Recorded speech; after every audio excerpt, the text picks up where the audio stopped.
ચાલો મિત્રો, આજે અમારે મયુરભાઈ એવા જો ધોમ તડકાના વાડીએ આવ્યા અને આવ્યા એમની ગાડી લઈને, પણ જો તમને બતાવી એની બાઇક લઈને આવ્યા છે. અને બાઇક લઈને આવ્યા તો પડી ગયું પંચર, સાથે પંપ પણ લઈને આવ્યા હતા.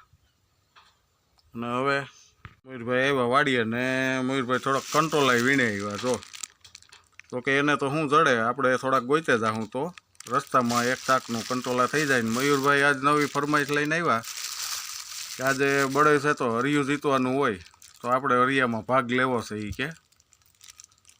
તો ચાલો ગામમાં જાઉં અને જે એનો સમય છે તે સમયે જાઉં અને જેટલું શક્ય હશે એટલે તમને બ્લોગમાં બતાવશું, તો જોડાયેલ રહેજો.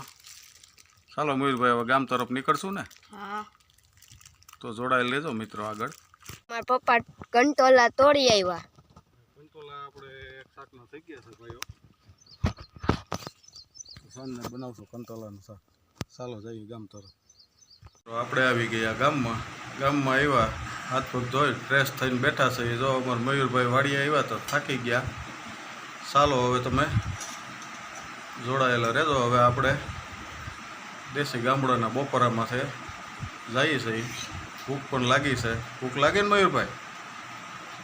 હા, મયુરભાઈ જો થાકી ગયા છે. તો હાલો હવે ગામડાનું બપોરનું ભોજન.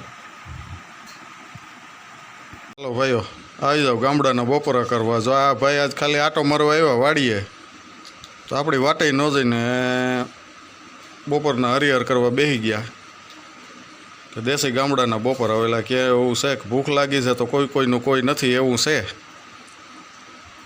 હાલો, શું છે દેશી ગામડાના બપોરામાં?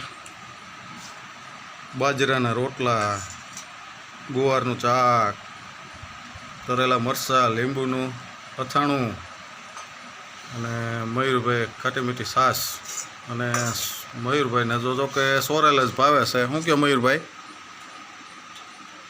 હાલો મિત્રો, તો આપણને પણ બહુ ભૂખ લાગતી આવી છે, તો આવી જાઓ દેશી ગામડાના બપોરા કરવા. મયુરભાઈ આવ્યા છે, હરિયું જીતવા ગયા હતા. મયુરભાઈ કોણ જીત્યું હરિયામાં? સાવનભાઈ ડાંગર. સાવનભાઈ ડાંગર લઈ ગયા હરિયું એમ ને? હવે બાપજીને બે ભલે હાકે. આવી ગયા, હરિયું જીતવા ગયા હતા, તેમાં તો સાવનભાઈ ડાંગર જીતીને ગયા. તો હવે નાહી ધોઈ નહીં કે કોઈ આવ્યા છે તો રાખડી બાંધી દઈ.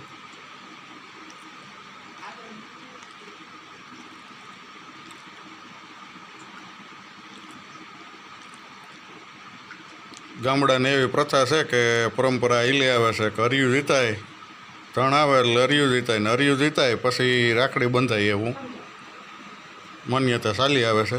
ચાલો જોડાયેલ રહેજો આગળ બ્લોગમાં. મયુરભાઈ રાખડી મસ્ત મજાની છે. ભાઈ ચાલો મિત્રો, આજે સવારમાં આપણે આજે 2-3 કલાક વાડીએ ગયા. વાડીએ ગઈને આજે બરેવ હતી, તો બપોર પછી તો બેનુંને રાખડીયું બાંધવાના આવે એમ હતા, ને બપોર પછી આપણે ગયા નથી. તો અત્યારે વાગી ગયા છે 5-5:30 જેવું. તો આજનો આપણો દેશી ગામડાનો બ્લોગ સારો લાગે તો લાઈક કરજો, શેર કરજો, સબસ્ક્રાઈબ કરજો. નવા મિત્રો હોય તો ખાસ કરીને બેલ આઇકન દબાવી દેજો.